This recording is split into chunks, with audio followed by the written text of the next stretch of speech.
ಎಲ್ಲರಿಗೂ ನನ್ನ ಶುಭೋದಯ ಹಾಗೂ ದ ಕ್ಲಾಸ್ ಸ್ಟುಡಿಯೋಗೆ ಸ್ವಾಗತ. ಇಂದು ನಾವು 7ನೇ ತರಗತಿಯ ಮೊದಲ ಪದ್ಯವಾದ ಗಿಡ ಮರ ಇದನ್ನು ಅಭ್ಯಾಸ ಮಾಡೋಣ. ನೀವು ಮೊದಲನೇ ಸಾರಿ ನಮ್ಮ ಚಾನಲ್ಗೆ ಭೇಟಿ ನೀಡಿದರೆ ನಮ್ಮ ಚಾನಲನ್ನು ಸಬ್ಸ್ಕ್ರೈಬ್ ಮಾಡಿ ಹಾಗೂ ಹೊಸ ಹೊಸ ವಿಡಿಯೋಗಳ ಅಪ್ಡೇಟ್ಗಾಗಿ ಬೆಲ್ ಐಕಾನ್ ಪ್ರೆಸ್ ಮಾಡೋದನ್ನು ಮಾತ್ರ ಮರೆಯದಿರಿ. ನಮ್ಮ ವಿಡಿಯೋ ನಿಮಗೆ ಇಷ್ಟವಾದಲ್ಲಿ ಲೈಕ್ ಮಾಡಿ ಹಾಗೂ ಶೇರ್ ಮಾಡಿ. ಮೊದಲಿಗೆ ನಾವು ಕೃತಿಕಾರರ ಪರಿಚಯವನ್ನು ನಾವೀಗ ಮಾಡಿಕೊಳ್ಳೋಣ. ಕವಿಯ ಹೆಸರು ಡಾಕ್ಟರ್ ಸತ್ಯಾನಂದ ಪಾತ್ರೋಟ. ಜನ್ಮಸ್ಥಳ ಬಾಗಲಕೋಟೆ. ಕೃತಿಗಳು ಕರಿನೆಲದ ಕಲೆಗಳು, ಜಾಜಿ ಮಲ್ಲಿಗೆ, ಕಲ್ಲಿಗೂ ಗೊತ್ತಿರುವ ಕಥೆ, ಕರಿಯ ಕಟ್ಟದ ಕವನ, ನನ್ನ ಕನಸಿನ ಹುಡುಗಿ, ನದಿಗೊಂದು, ಕನಸು ಮತ್ತು ಅವಳು ಎಂಬ ಕವನ ಸಂಕಲನಗಳನ್ನು ಇವರು ರಚಿಸಿದ್ದಾರೆ. ನಾಟಕಗಳು ಇವರು ಬರೆದಿರುವಂಥ ನಾಟಕಗಳು ನಮಗ ಯಾರೂ ಇಲ್ಲೋ ಯಪ್ಪ ಸಾಕ್ಷಿ, ಮತ್ತೊಬ್ಬ ಏಕಲವ್ಯ ಎಂಬ ನಾಟಕಗಳನ್ನು ರಚಿಸಿದ್ದಾರೆ. ಒಂದಿಷ್ಟು ಕ್ಷಣಗಳು ಎಂಬ ಪ್ರಬಂಧ ಸಂಕಲನವನ್ನು ಪ್ರಕಟಿಸಿದ್ದಾರೆ. ಪ್ರಶಸ್ತಿಗಳು ಇವರಿಗೆ ಬಂದಂತಹ ಪ್ರಶಸ್ತಿಗಳು: ಕರ್ನಾಟಕ ಸರ್ಕಾರ ಇವರಿಗೆ ರಾಜ್ಯೋತ್ಸವ ಪ್ರಶಸ್ತಿ ನೀಡಿ ಪುರಸ್ಕರಿಸಿದೆ. ಕವನ ಸಂಕಲನ: ಪ್ರಸ್ತುತ ಪದ್ಯವನ್ನು ಕರಿಯ ಕಟ್ಟಿದ ಕವನ ಎಂಬ ಸಂಕಲನದಿಂದ ಆರಿಸಿಕೊಳ್ಳಲಾಗಿದೆ. ಈಗ ಪದ್ಯವನ್ನು ಪ್ರಾರಂಭಿಸೋಣ. ನಮ್ಮ ಕೈಯಲ್ಲಿರುವ 5 ಬೆರಳುಗಳು ಒಂದೇ ರೀತಿ ಇಲ್ಲ.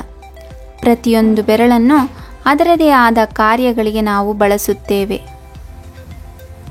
ಏನನ್ನಾದರೂ ಹಿಡಿಯಬೇಕಾದರೆ 5 ಬೆರಳುಗಳನ್ನು ಒಟ್ಟಾಗಿ ಬಳಸುತ್ತೇವೆ. ಬೆರಳಿನ ಆಕಾರ ಸ್ವರೂಪ ನಮ್ಮ ಗಮನಕ್ಕೆ ಬರುವುದಿಲ್ಲ. ಒಂದು ಮರ ಕಾಯನ್ನು, ಹಣ್ಣನ್ನು, ನೆರಳನ್ನು ನೀಡಬಹುದು. ಹಾಗೆಯೇ ಹಲವು ಹಕ್ಕಿಗಳು ಗೂಡು ಕಟ್ಟಲು ಅವಕಾಶ ಮಾಡಬಲ್ಲುದು. ಮನುಷ್ಯರಾದ ನಾವು ಸಹಕಾರಿಯಾಗಿ ಬದುಕಿದರೆ ಎಷ್ಟು ಚೆಂದ ಅಲ್ಲವೇ? ಪ್ರಕೃತಿಯನ್ನು ಅನುಸರಿಸುವುದರಿಂದ ಆಗುವ ಪ್ರಯೋಜನ ಅಪಾರ. ಬೆರಳಿನ ಉದಾಹರಣೆಯನ್ನು ನೀಡುವ ಮೂಲಕ ಇಲ್ಲಿ ಸಹಕಾರ ಮನೋಭಾವನೆಯನ್ನು ವಿವರಿಸಲಾಗಿದೆ. ಪ್ರತಿಯೊಂದು ಜೀವಿಯು, ಪ್ರತಿಯೊಂದು ವಸ್ತುವು ತನ್ನದೇ ಆದ ಉಪಯೋಗಗಳನ್ನು ಹೊಂದಿರುತ್ತದೆ. ಅದನ್ನರಿತು ನಾವು ಅವುಗಳನ್ನು ಬಳಸಿಕೊಂಡು ನಾವು ಸಹಕಾರಿಯಾಗಿ ಬದುಕಬೇಕು. ಹಾಗೆಯೇ ನಾವು ಪ್ರಕೃತಿಯಿಂದ ಕಲಿಯಬೇಕಾದ್ದು ಬಹಳಷ್ಟಿದೆ. Nature is a good teacher ಎನ್ನುವ ಮಾತಿನಂತೆ ಪ್ರಕೃತಿ ಮನುಷ್ಯನ ಒಳ್ಳೆಯ ಗುರು. ಅದರದೇ ಆದ ಒಂದು ರೂಪವನ್ನು, ಒಂದು ನೀತಿಯನ್ನು ನಾವು ಈ ಪದ್ಯದ ಮೂಲಕ ಕಲಿಯಲಿದ್ದೇವೆ. ಪ್ರಕೃತಿಯಲ್ಲಿ ಗಿಡ, ಮರ, ಪ್ರಾಣಿ, ಪಕ್ಷಿಗಳು ಸೌಹಾರ್ದಯುತವಾಗಿ ಬಾಳುತ್ತಿದ್ದಾಗ ಮನುಷ್ಯರಾದ ನಾವು ಸಹಕರಿಸಬೇಕು ಎಂಬುದೇ ಈ ಒಂದು ಪದ್ಯದ ಆಶಯ. ಈಗ ಪದ್ಯದ ಸಾರಾಂಶವನ್ನು ನೋಡೋಣ. ಬೊಡ್ಡೆ ಕರಿದು ಎಲೆ ಹಸಿರು ಹೂವು ನಾನಾ ತರತರ, ಎಂಥ ಸೊಗಸು ಏನು ಕಂಪು ಬೆಳೆದು ನಿಂತ ಗಿಡ ಮರ. ಮರದ ಕಾಂಡ ಕಪ್ಪು, ಮರದ ಎಲೆಗಳು ಹಸಿರು ಬಣ್ಣದ್ದು, ಹೂವು ಅನೇಕ ವಿಧ ವಿಧವಾಗಿದ್ದರೂ ಗಿಡ ಮರಗಳು ನೋಡಲು ಎಷ್ಟು ಸೊಗಸಾಗಿರುತ್ತವೆ ಅಲ್ವಾ? ಹಾಗೂ ಅವುಗಳ ಸುವಾಸನೆ ವಿಭಿನ್ನವಾಗಿ ಸುಂದರವಾಗಿದೆ. ಯಾರೇ ಬಂದು ಏನೇ ಮಾಡಲಿ ಎಲ್ಲದಕ್ಕೂ ದಿವ್ಯ ಮೌನ, ರೆಂಬೆ ಕೊಂಬೆ ಚಿಗುರುವಲ್ಲಿ ಕಡಲುಕ್ಕುವ ಚೇತನ. ಯಾರೇ ಬಂದರೂ ಏನೇ ಮಾಡಿದರೂ ಮರಗಳು ದಿವ್ಯ ಮೌನವನ್ನು ತಾಳಿರುತ್ತವೆ ಹಾಗೂ ತನ್ನ ಬೆಳವಣಿಗೆಯನ್ನು ನಿರಂತರವಾಗಿ ನಡೆಸುತ್ತಿರುತ್ತವೆ. ರೆಂಬೆ ಕೊಂಬೆಗಳಲ್ಲಿ ಸಮುದ್ರ ಉಕ್ಕಿದಂತೆ ಚೇತನವಿರುತ್ತದೆ. ಅವು ಚಿಗುರುತ್ತವೆ ಮತ್ತು ಬೆಳೆಯುತ್ತವೆ. ಗಿಡ ಮರಗಳಲ್ಲಿರುವಂತಹ ರೆಂಬೆ ಗೊಂಬೆಗಳು ಹೇಗೆ ಚಿಗುರ್ತಾ ಇರ್ತವೆ, ಹೇಗೆ ಕೊಂಬೆಗಳೆಲ್ಲ ಚಿಗುರೊಡೆಯುತ್ತಾ ಇರ್ತವೆ ಅನ್ನೋದನ್ನು ನಾವು ನೋಡಿದ್ದೀವಿ ಅಲ್ವಾ? ಮುಂದಿನ ಪದ್ಯದಲ್ಲಿ ಮನುಷ್ಯನಲ್ಲಿ ಮಾತು ಉಂಟು ಮಾತಿನಂತೆ ಇಲ್ಲ ಮನ, ಲಿಂಗ ವರ್ಣ ಜಾತಿ ಧರ್ಮ ಹಾಳು ಕೊಂಪೆ ಇವನ ಮನ. ಮಾನವ ಇದಕ್ಕೆ ವಿರುದ್ಧವಾಗಿದ್ದಾನೆ. ಮನುಷ್ಯನಿಗೆ ಮಾತು ಬರುತ್ತದೆ, ಆತನೇನು ಮೌನ ತಾಳಿಲ್ಲ. ಆದರೆ ಆತ ಒಳ್ಳೆಯ ಮನಸ್ಸನ್ನು ಹೊಂದಿಲ್ಲ. ಅದಕ್ಕೆ ಹೇಳ್ತಾರೆ ಲಿಂಗವರ್ಣ ಜಾತಿ ಧರ್ಮ ಹಾಳು ಕೊಂಪೆ ಇವನ ಮನ.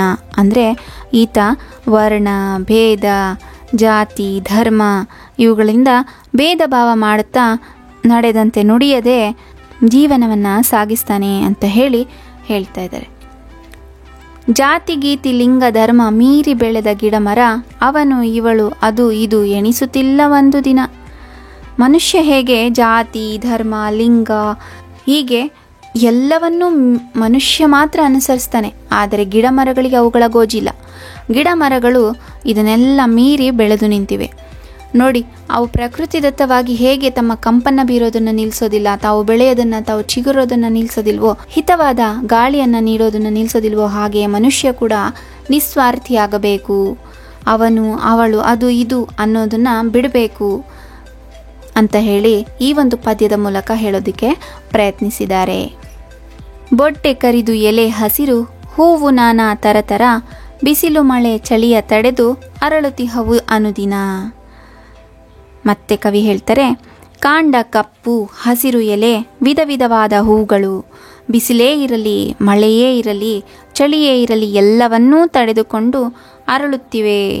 ಹೂವುಗಳು ಅರಳುತ್ತಿವೆ ಮತ್ತು ಮರಗಳು ಚಿಗುರುತ್ತಿವೆ, ಬೆಳೆಯುತ್ತಿವೆ. ಪ್ರತಿದಿನ ತಮ್ಮ ಕಾರ್ಯವನ್ನು ತಾವು ಮಾಡ್ತಾ ಇವೆ. ಹೀಗೆ ಮನುಷ್ಯ ಕೂಡ ಯಾವುದೇ ರೀತಿಯ ಸನ್ನಿವೇಶವಿರಲಿ, ಎಂತಹದೇ ಸಮಯವಿರಲಿ, ಎಲ್ಲದನ್ನು ಸಹಿಸಿಕೊಂಡು ತಮ್ಮ ಕೆಲಸವನ್ನು ಮಾಡಬೇಕು. ಪ್ರತಿಯೊಬ್ಬ ಮನುಷ್ಯನಿಗೂ ಕೂಡ ಸಹಕರಿಸಬೇಕು, ಸಹಕಾರ ಮನೋಭಾವನೆಯನ್ನು ಹೊಂದಿರಬೇಕು ಅಂತ ಹೇಳ್ತಾ ಈ ಒಂದು ಪದ್ಯ ಭಾಗವನ್ನು ಮುಗಿಸ್ತೇವೆ. ಪ್ರತಿಯೊಬ್ಬ ಮನುಷ್ಯನಿಗೂ ಸಹಕರಿಸಬೇಕು, ಸಹಕಾರ ಮನೋಭಾವನೆಯನ್ನು ಹೊಂದಿರಬೇಕು ಎನ್ನುವುದೇ ಈ ಒಂದು ಪದ್ಯದ ಆಶಯ. ಇಲ್ಲಿಗೆ ಈ ಪದ್ಯ ಮುಗಿಯಿತು. ಮುಂದಿನ ತರಗತಿಯಲ್ಲಿ ಭೇಟಿಯಾಗೋಣ. ಧನ್ಯವಾದಗಳು.